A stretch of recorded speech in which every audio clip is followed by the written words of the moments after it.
Bonjour, alors la semaine dernière je vous ai expliqué pourquoi planter un arbre fruitier et comment choisir un arbre qui soit adapté à votre jardin. Aujourd'hui je vais plutôt vous parler du où et du comment le planter. Alors tout d'abord, pour avoir de beaux fruits bien sucrés, choisissez l'endroit le plus ensoleillé possible.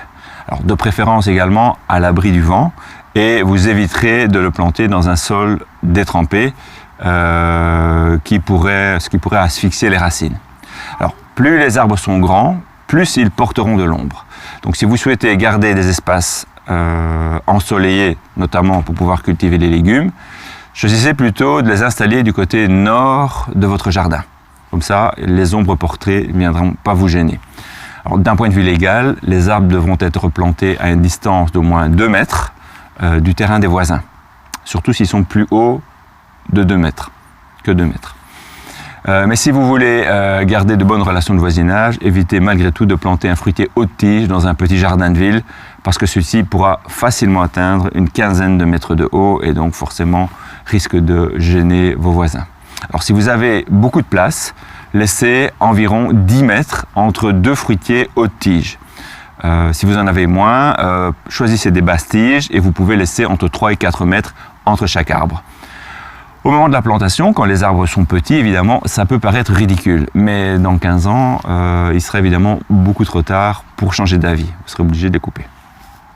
Alors, la plantation à racines nues peut se faire entre novembre et mars, à la condition qu'il ne gèle pas.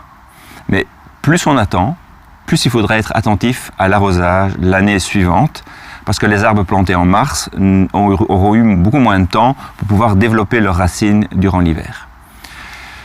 Une fois l'emplacement choisi, alors comment on va s'y prendre pour planter l'arbre? Tout d'abord, faites un trou un peu plus grand que la taille des racines. Voilà. Donc, par exemple, si j'ai ça, je vais essayer de creuser un trou un peu plus grand. Vous commencez par planter un tuteur bien solide, surtout si vous êtes dans un endroit fort venteux, et surtout également pour les fruitiers basses tiges qui sont en général plus fragiles. Prenez des tuteurs non traités, par exemple du châtaignier ou du robinier, qui sont des essences locales qui sont naturellement plus résistantes à la pourriture. Alors, avant de planter, vous coupez les racines abîmées avec un sécateur bien aiguisé, comme ça.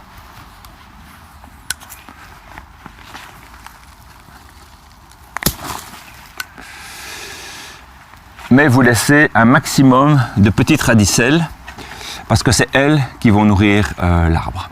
Alors pour améliorer la reprise, vous pouvez également praliner les racines, c'est-à-dire tremper celles-ci dans un mélange d'argile et d'eau afin de bien enrober les racines de ce mélange.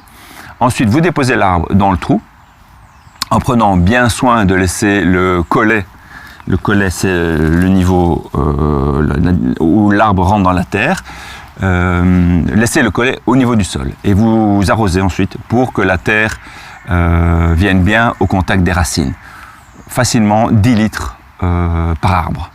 Et pour terminer, vous fixez le tronc au tuteur à l'aide d'une ficelle ou d'une bande élastique pour ne pas abîmer le tronc. Alors un petit truc, placez plutôt le tuteur du côté des vents dominants. Comme ça, si ça souffle, le tronc ne viendra pas toucher le tuteur et ne s'abîmera pas. La première année, pensez bien à arroser surtout en cas de grosse chaleur pour permettre à l'arbre de faire descendre ses racines en profondeur et de devenir autonome. Voilà, c'est tout pour aujourd'hui. Donc si la vidéo vous a plu, n'hésitez pas à liker ou à la partager. Merci beaucoup et à la fois prochaine.